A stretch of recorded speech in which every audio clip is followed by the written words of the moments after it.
often than not, you'll have to score those extra 20-30 runs.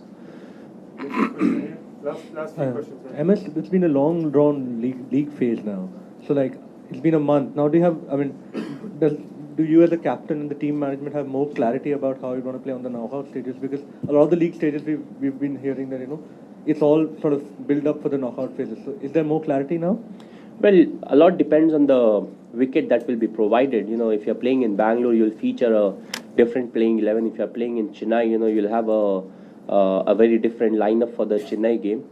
In the same way, if you play the quarterfinals in Ahmedabad, where we have not seen the wickets, it's very difficult to say whether we will go with a 3-1 or 3-2 combination or 2-2 combination, what looks better.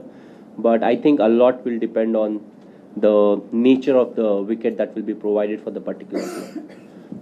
In the last two games on this wicket, we have seen that even a score like 175 or 240 odd was not chased successfully. Do you think that toss is a very crucial factor, and how much it takes the balance of the match, particularly one team has an advantage in the wicket toss? Do you think? Again, a difficult one because if you see the last game, most of us will feel that the West Indies should have won that game. So if you then take the two games, it will be very difficult to analyze what is a better option or whether toss will have an important role or not. When we played the warm-up game over here, we scored in excess of 320 odd runs, which means there's plenty of pressure on the opposition batting when they come into bat. From the very start, they have to chase over 6 runs, which means, all of a sudden, if you lose 2 or 3 wickets, and with the opposition having quality spinners in their attack, it will get slightly difficult to go on with the game. And all of a sudden, you'll see that 6.5 runs and over, gets up to a point where, by the time you are set, you realize it's already 8.5 or 9 runs that you need to chase. So very difficult to say whether toss will have a big impact on the game or not. But what is important is, if you're bowling first, not to let the opposition score big runs or put big runs on the board, because at the end of the day, if you're looking to chase that kind of a number, you may feel, if you lose a couple of wickets at the wrong time, you may find yourself under pressure. Okay, last few questions. Kaushik, on the wicket. It's been a week since Nagpur. Given the experience in the batting unit, have you sat down and discussed what went wrong and what needs to be done? Has there been any discussion along those lines? Well, the beauty of the batting side, our batting side is that you don't need to always pinpoint, okay, this is what went wrong and this is what needs to be done. The amount of experience we have got, the moment you commit a mistake, you realize, okay, this is what exactly went wrong.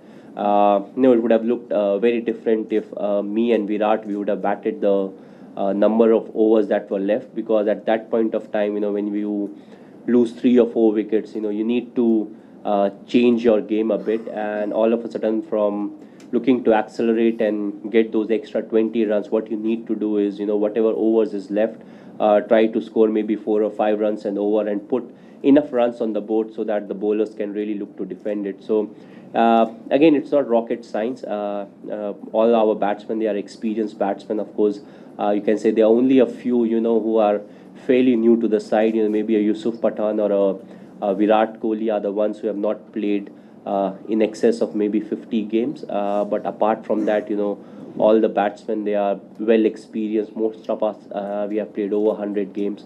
So I don't think it's whatever happened in the game, needs to be addressed in a big way. But of course, the better sides are the one who don't repeat their mistakes in short interval. The Chennai crowd is The Chennai crowd is known to be a very fair crowd, and they can be expected to get behind either team if the cricket's good. Will that make any difference to you at all? I've never complained. I've played 2 editions of IPL over here. The second edition was not in India. But this ground is, the supporters or the fans are always said to support good cricket. So even if the opposition, they play a good shot or they get a boundary, it always gets applauded over here, which is a good sign. But at the same time, we have seen close games happening. And all of a sudden, they turn and cheer for the bowler who is at the run-up or the batsman who is batting at that point of time. So you'll get that extra help whenever it's needed. But overall, they support good cricket, which I feel is, good enough for both the sides. Okay, last question. The start of the tournament, England and South Africa were seen as the tough games for India, and having enjoyed a good position against both them and not being able to close it out, and going into the quarters, not having defeated both of them, what do you take out of that? Well, it's a good learning for all of us, because it's not only about how well you have started in a game or how long you have dominated, till you don't finish off well, which means, everything happens really well and to the potential. You can't say you have won a game. And, these are the two games where you can say, this is the big learning that we have learned. So it's always good that it has happened in the league stages, not in the lottery stages or the knockout stages, as it is said. So we'll take the learnings into the knockout stages, and hopefully in the coming bilateral series also, after the World Cup, where, you say, okay, we have got off to a very good start. We are looking into, we are in a position where if we just bat 50 overs, we'll emerge as winners. But you are not able to do that. So it's a big learning, and hopefully, we won't repeat the mistakes that has happened so far. And being human beings, we are always supposed to commit mistakes. Hopefully, the interval between two will be longer.